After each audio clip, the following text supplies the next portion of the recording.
الله وحده لا شريك له وأشهد أن محمدا عبده ورسوله اللهم صل على محمد كما صليت على إبراهيم وعلى إبراهيم إنك حميد مجيد اللهم بارك على محمد وعلى آل محمد كما باركت على إبراهيم وعلى آل إبراهيم إنك حميد مجيد أعوذ بالله من الشيطان الرجيم بسم الله الرحمن الرحيم والعصر إن الإنسان لفي خسر إلا الذين آمنوا وعملوا الصالحات وتواصوا بالحق وتواصوا بالصبر ஏகனாகிய அல்லாஹுவை போற்றி புகழ்ந்தவனாக அவனால் எடுத்தறியப்பட்ட சைத்தான்களிலிருந்து பாதுகாவல் தெரியவனாக அந்த ஏகனுடைய நல்லூர் நமது முஸ்தபா ரசூலை கரீம் ஸல்லல்லாஹு அலைஹி வஸல்லம் அவர்கள் மீது அவர்கள் விட்டுச் சென்ற இஸ்லாத்தை தங்கள் உயிர் கொடுத்து காத்த சத்திய சகாபாக்கள் தாபீன்கள் தபோ தாபீன்கள் நல்லதை எடுத்துச் சொன்ன இமாம்கள் மீது குறிப்பாக இங்கே கூடி அமர்ந்திருக்கின்ற நம்ம அனைவர் மீதும் உண்டாவதாக.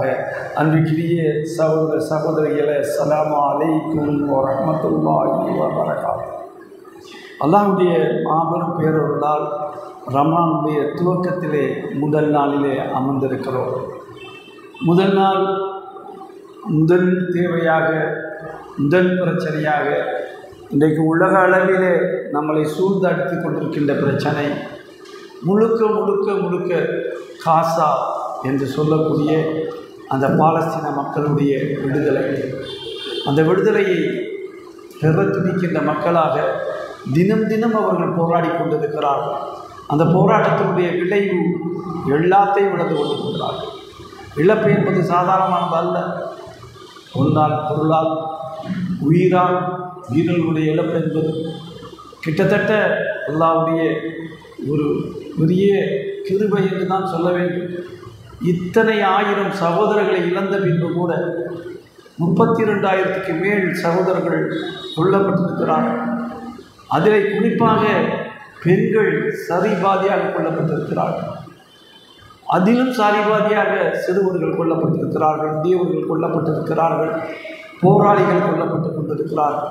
ஆனால் எதற்கும் அஞ்சாத ஒரு சமுதாயம் நின்று போராடி கொண்டிருக்கிறது. எதற்கும் அச்சப்படாத ஒரு சமுதாயம், அல்லாஹ்வுக்கு மட்டுமே அஞ்சி நிற்கின்ற சமுதாயம். அல்லாஹ் எங்களுக்கு வெற்றியை தருவான், அந்த மாபெரும் வெற்றி அல்லாஹ்விடம் இருக்கிறது என்ற முழுமையான நம்பிக்கை, அந்த நம்பிக்கையினுடைய வெளிப்பாடு நமக்கெல்லாம் ஆச்சரியத்தை அல்ல. இப்படி ஒரு மக்கள் அதுவும் நம் கண் முன்னாடி வாழ்ந்து கொண்டிருக்கிறார்களா என்று நினைக்கின்ற போதே உள்ளம் நடுநடுங்குகின்றது. அவ்வளவு இழப்பும் அவ்வளவு பேர் இழப்பு. பாலஸ்தீனம் என்று வந்துவிடுமையானால் பல பேருக்கு என்ன தெரியும் என்றால், முதலிலே அந்த பைத்துல் முகத்தஸ் என்று சொல்லக்கூடிய அந்த கோல்டன் டூம், அதுதான் பாலஸ்தீனம். அதுதான் மிகப்பெரிய பள்ளிவாசல் என்று நினைப்பார்கள். அல்ல, பாலஸ்தீனத்தினுடைய மைதுல் அக்ஸா என்பது அல்ல, அது யூதர்கள் கட்டியது. மைதுல் அக்ஸா என்பது அதற்கு பக்கத்திலே இருக்கின்ற ஒரு வெள்ளை மாளிகை, ஒரு வெள்ளை பள்ளிவாசல். அந்த பள்ளிவாசல் தான் முழுமையாக முஸ்லீம்களால் வடிவமைக்கப்பட்டது, கட்டப்பட்டது. முஸ்லீம்கள் இன்றைக்கும் அங்கே தான் தொழுகை நடத்தி கொண்டிருக்கிறார்கள். அங்கே தொழுகை நடத்துவதற்காகத்தான் கொல்லப்பட்டு கொண்டிருக்கிறார்கள். இத்தனை கொலைகள் நடக்கிறது என்றால் அதற்கு எல்லா காரணமும் என்னவென்றால் அந்த பள்ளிவாசலை விட்டு கொடுக்காமல் அவர்கள் இருப்பார். அந்த பள்ளிவாசலுக்கு என்ன சிறப்பு, அதையும் நாம் பார்க்க வேண்டும் அல்லவா? எதனால் இந்த சிறப்பு? அந்த பள்ளிவாசலுடைய நிலைக்கு எது காரணம்? குர்ஆனுடைய வசனங்களை நீங்கள் எடுத்துக்கொண்டு பார்த்தீர்கள் என்றால், அல்லாஹ் தஆலா குர்ஆனிலே 25 நபிமார்களுடைய பேர்களை பேர் சொல்லி அழைத்து சொல்கிறார். 25 நபிமார்கள்.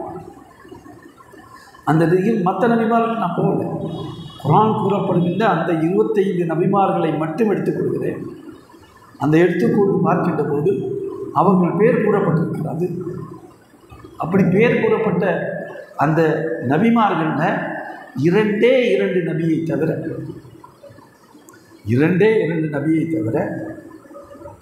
மற்ற 23 நபிமார்கள் பாலஸ்தீனத்தை மையமாக கொண்டவர்கள், பாலஸ்தீனத்தை சொந்த ஊராக கொண்டவர்கள். பாலஸ்தீனத்திலே வாழ்ந்தவர்கள், பாலஸ்தீனத்திலே மறைந்தவர்கள், பாலஸ்தீனத்திலே கொல்லப்பட்டவர்கள், இப்படி நிறைய எல்லாம் ஹதீஸ்களை நாம் பார்ப்போம். 1,00,000க்கு மேற்பட்ட நபிமார்கள் வந்திருக்கிறார்கள். அவர்களுடைய பேர் தெரியாது, ஆனால் வந்திருக்கிறார். உலகத்திலே எந்த பகுதிக்கும் நபிமார்களை அனுப்பாமல் அல்லாஹ் தஆலா அந்த பகுதியை கேள்வி கணக்குக்கு உள்ளாக்கியது இல்லை. எல்லா பகுதிக்கும் நபிமார்கள் அனுப்பப்பட்டிருக்கிறார்கள். அப்படி கேட்கின்ற கேள்விகள் வருகின்ற போது நமக்கு கூட ஒரு கேள்வி எழும்போது, இந்த தமிழகத்திற்கும் ஒரு நபி வந்தாரா? அப்படி வந்த நபி யாராக இருக்கும்? எப்படி இருப்பார்? எதுவாக எடுத்துக்கொள்ளலாம்? நிறைய பேர் சொல்லுவாங்க வள்ளுவனை அந்த நபியாக எடுத்துக்கொள்ளலாம் என்பார். ஆனால் வள்ளுவனை அந்த நபியாக எடுத்துக்கொள்ள முடியாது. ஏன் முடியாது என்றால், வள்ளுவன் புலால் உண்ணாமையை பற்றி பேசுகிறான். புலால் உண்ணாமைன்னா புரியுது இல்லையா? அதாவது எல்லா உணவுகளும் அல்லாஹ் சொல்கிறான், ஹலாலான அத்தனை உணவுகளும் மனிதர்களுக்காக படைக்கப்பட்டிருக்கிறது. மனிதர்களுக்காகத்தான் படைத்திருக்கிறான் அல்லாஹ். அப்படி படைக்கப்பட்ட அவ்வளவு உணவுகளும் ஹலாலாக இருக்கின்ற போது அதை ஹராமாக்கி சொல்வதற்கு யாருக்கும் எந்த அனுமதியும் இல்லை. புலால் உண்ணாமையை சொல்லுவார் வள்ளுவர். என்ன புலால் உண்ணாமை? புலால் என்பது கறி புலிகள், அதாவது கறிகளை உண்ணக்கூடாது, ஆடுகளை மாடுகளை உண்ணக்கூடாது, தாவரம்தான் உண்ண வேண்டும் என்பதையெல்லாம் வலியுறுத்தி இருக்கிறார். இப்போ அவற்றை நம்ம ஒரு கேள்வி கேட்க வேண்டியதாக இருக்கு.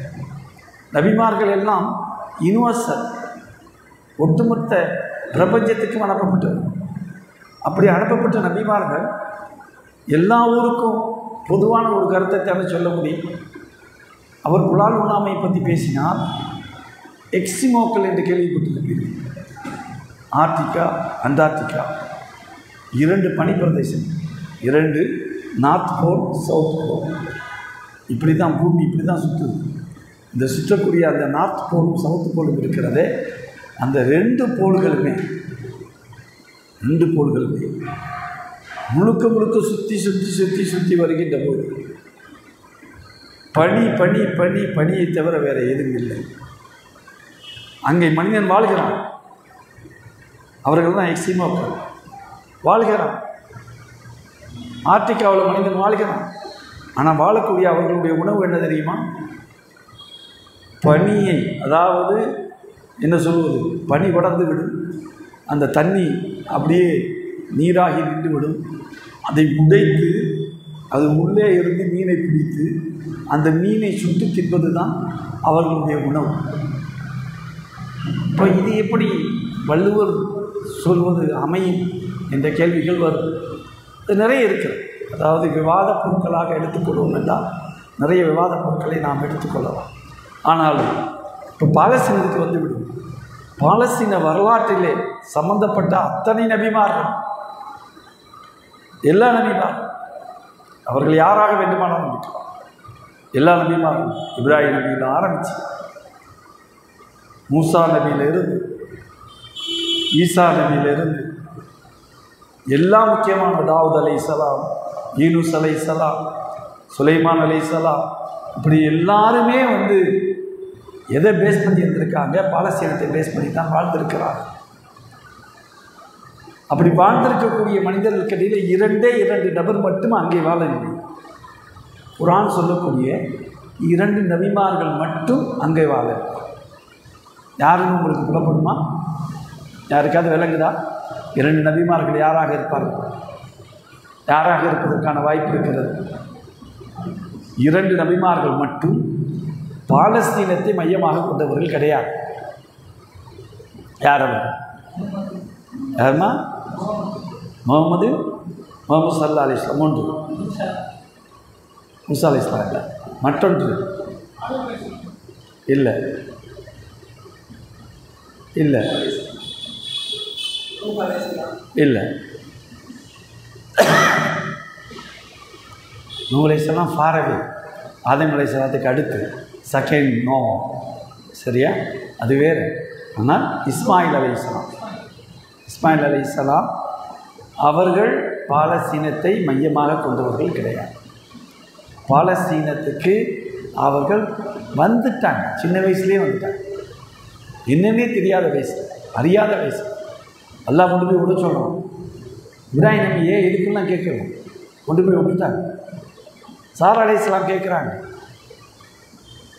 இப்ராஹிம் நபியில நீங்கள் உங்கள் விருப்பப்படி என்னையும் என் குழந்தையும் இங்கே விட்டு செல்கின்றீர்களா, அல்லது இறை கட்டளை என்ன நோக்கத்தில் விட்டு போகிறது, உங்கள் சுய விருப்பமா அல்லது இறைவன் இப்படி கட்டளையிட்டான்?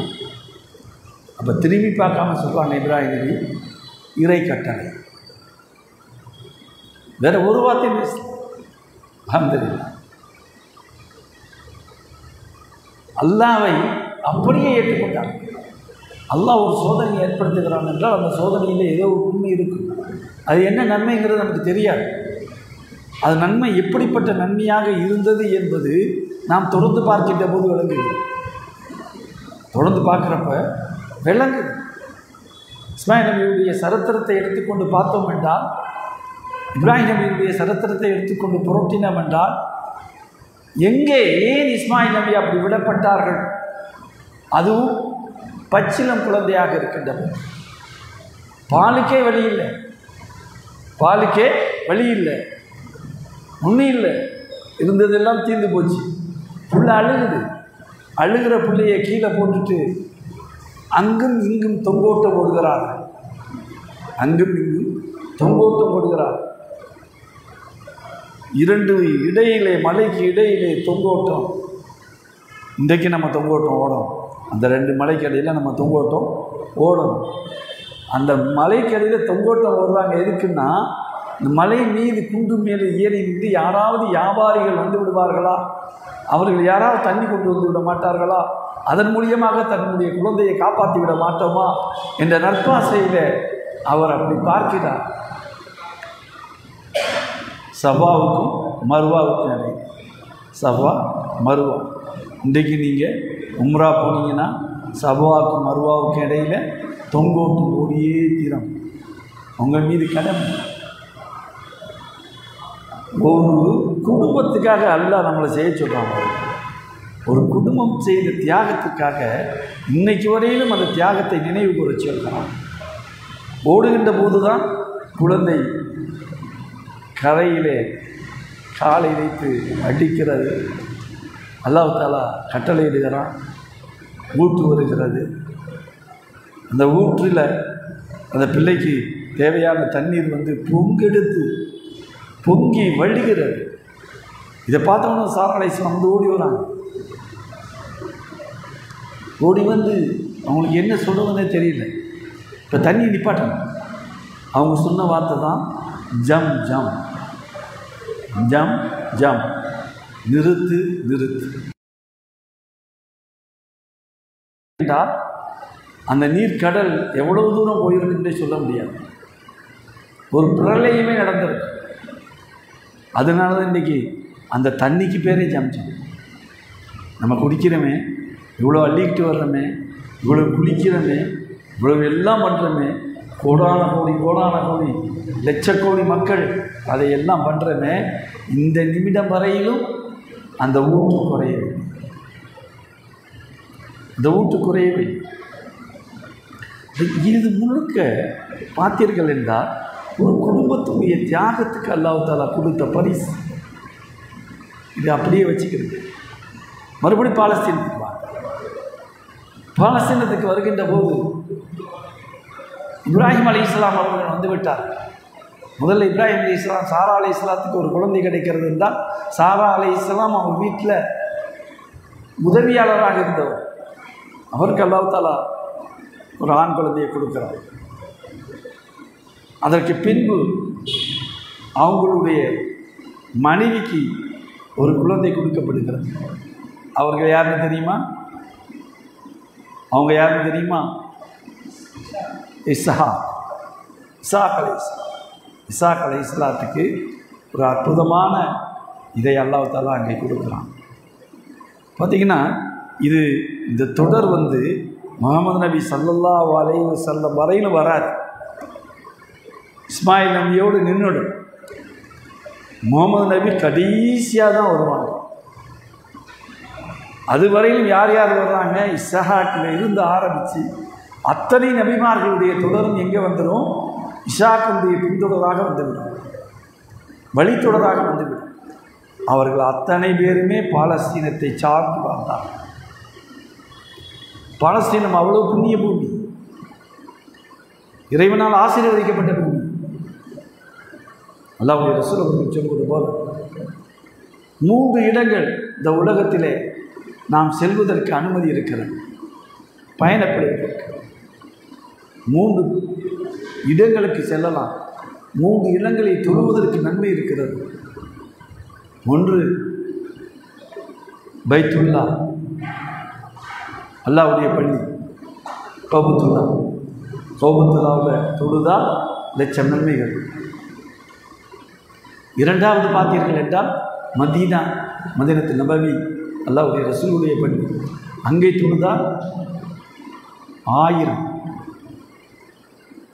அடுத்ததாக அல்லாஹ்வுடைய ரசூல் அவர்கள் சொல்கிறார்கள்,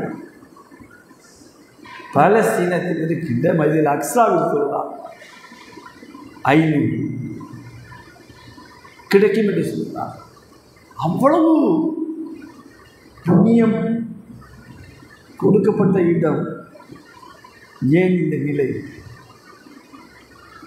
தினம் தினம் கண்ணீர், தினம் தினம் அழுகை, தினம் தினம் ஒப்பாரி. என்ன நடக்குதுன்னு தெரியல. இவ்வளவு இழந்தும் கூட அந்த இடத்த விட்டு போமாட்டம் நிற்கக்கூடிய அந்த மக்களுடைய ஈமான் எவ்வளவு நிற்கிறேன், இவ்வளவு இது பண்ணுறாங்க. போகலாம். நம்ம அபூபக்கர் ரஷாதி அவர்கள், நம்மளுடைய இந்திய தௌஹீத் ஜமாத்துடைய இமாம்கள் அணியினுடைய ஒருங்கிணைப்பாளர் அபூபக்கர் ரஷாதி அவர்கள் அந்த பாலஸ்தீனத்தினுடைய இமாமிடம் பேட்டி காண்கிறார். பேட்டி காண்கின்ற போது, ஏன் இவ்வளவு சித்திரவதை, இவ்வளவு பிரச்சனை, இவ்வளவு நடந்தும் கூட அசராமல் போராடி கொண்டிருக்கின்றீர்களே, ஏன்? ரொம்ப அழகாக சிரித்து கொண்டே அந்த இமாம் சொன்னார். பெரிய வயசாகி, அவங்க ரஷாதிக்கே 58 வயசாகிடுச்சு. ஆனால் அந்த இமாமுக்கு 80 வயசு. மிக தெளிவாக சொல்கிறார், இல்லை எங்களுக்கு இங்கே ஷஹீதுடைய அந்தஸ்து கிடைக்கும், இதை நீங்கள் தர முடியுமா? எங்களுக்கு தந்து விடுவீர்களா? தினம் தினம் அல்லாஹ்விடம் நாங்கள் பாவ மன்னிப்பு தேடிக் கொண்டிருக்கிறோம். பாவங்களை மன்னிக்கக்கூடிய ஒரு பூமியில் இருந்து கொண்டிருக்கிறோம். அப்படிப்பட்ட பூமி இந்த பூமி. அதனால தான் எவ்வளவு ரத்தத்தை சிந்தினாலும் சரி, அதை பற்றி கவலை இல்லை. அதை பற்றி கொஞ்சம் கூட பின்வாங்குவதற்கு தயாராக இல்லை. அல்லாஹ் பெருமான். இதில் அடுத்து ஒரு விஷயத்தை நாம் பார்க்கணும்.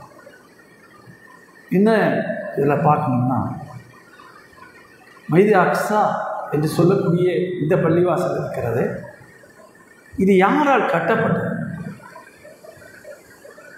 இந்த பள்ளிவாசல் கட்டப்பட்ட வரலாறு என்ன? யார் மூலியமாக கட்டப்பட்டது? மீண்டும் சொல்கிறேன், அந்த ரெட் டூம் அந்த கோல்டன் கலர் டூம் இருக்கு, அது முழுக்க முழுக்க யூதர்கள் கட்டியது. அதுக்கு பக்கத்திலே இருக்கும் ஒயிட் ஹவுஸ், அதாவது வெள்ளை பள்ளிவாசல், மஸ்ஜிதுல் அக்ஸா. அந்த பள்ளிவாசல் யாரால் கட்டப்பட்டது என்று நாம் பின்னோக்கி போகின்ற போது 3 பேர் சொந்தம். அந்த பள்ளிவாசலை 3 பேர் சொந்தம் கொண்டார்கள். அந்த பள்ளிவாசலை கட்டிய பெருமை யாருக்கு சேரும் என்றால் சுலைமான் நபி அவர்கள். சுலைமான் நபி அவர்களுக்கு தான் அல்லாஹ் தாலா அந்த மிகப்பெரிய அந்தஸ்தை கொடுத்ததுதான். கொடுத்திருந்ததுக்கு காரணம் சுலைமான் நபி அவர்கள் வசப்படுத்தி இருந்தார்கள் ஜின்களை.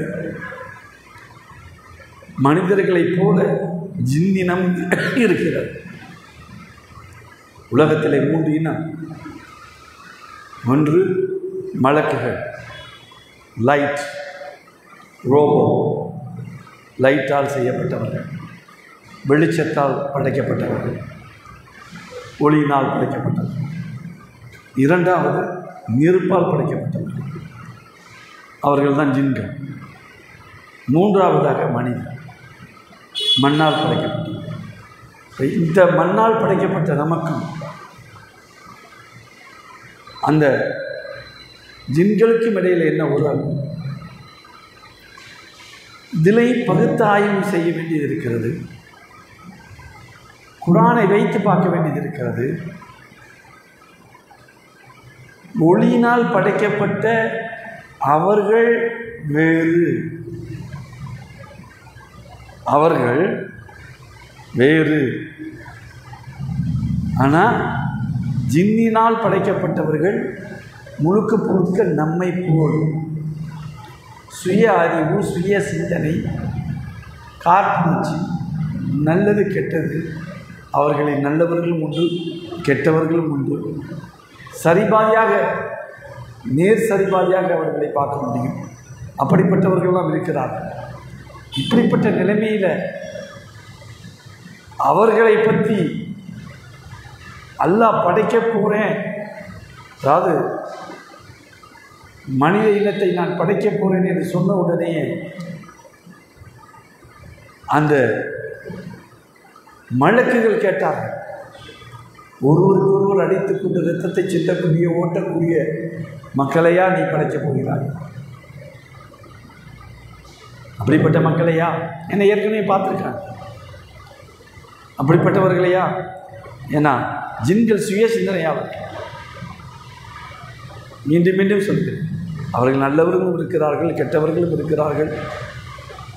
எப்போது போல் இருக்கிறார்கள், இப்போதும் இருக்கிறார்கள், இங்கேயும் இருக்கிறார்கள் என்று கேட்டீங்களா? ஆமாம், இங்கே இருக்கிறாங்க, இல்லாமல் இல்லை, எல்லா இடத்துலையும் இருக்கிறாங்க.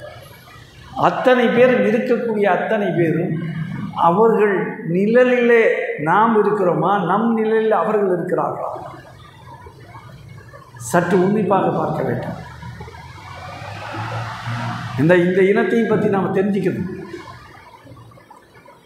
அந்த இனத்தை கட்டி ஆளக்கூடிய அந்த வல்லமையை அல்லாஹ் தஆலா சுலைமான் நபி அவர்களுக்கு கொடுத்தார்.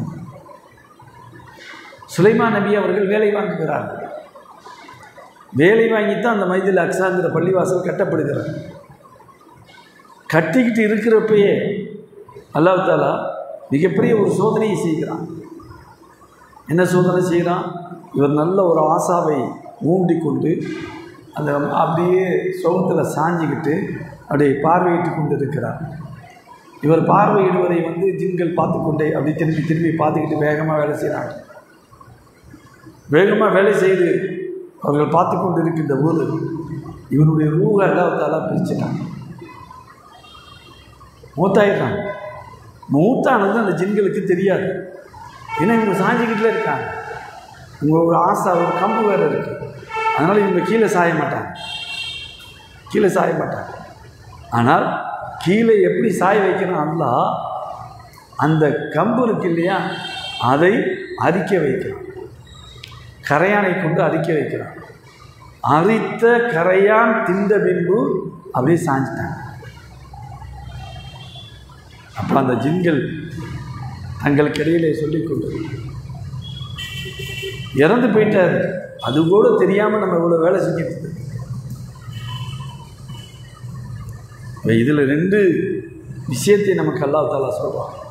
ஒன்று, ஜின்களால் எந்த நன்மையும் தீமையும் யாருக்கும் செய்ய முடியாது. உடனே சொல்லுவாங்க இல்லையா, அந்த காலத்துலலாம் ஊர்கள்லாம் ஒரு ஃபேமஸாக பேசப்படும். ஜின் அப்படியே தூக்கிட்டு போயிடும். என்னை கொண்டு போயிடுச்சு, ஜின்னு 2 பேரை தூக்கி போயிடுச்சான், 3 பேரை தூக்கி போயிடுச்சு, விட்டு அடிக்கிறது தான். யார் தூக்கிட்டு போனாலும் யாருக்குமே தெரியாது அப்படிலாம் சொல்லுவாங்க. அப்படியே நடக்காது, நடப்பதற்கு வாய்ப்பே இல்லை. ஆனால் வழி கிடைக்க செய்யுமா என்று கேட்டீர்கள் என்றால் வழி கிடைக்க செய்யும். ஊசலாட்டத்தை ஏற்படுத்துமா? ஏற்படுத்தும்.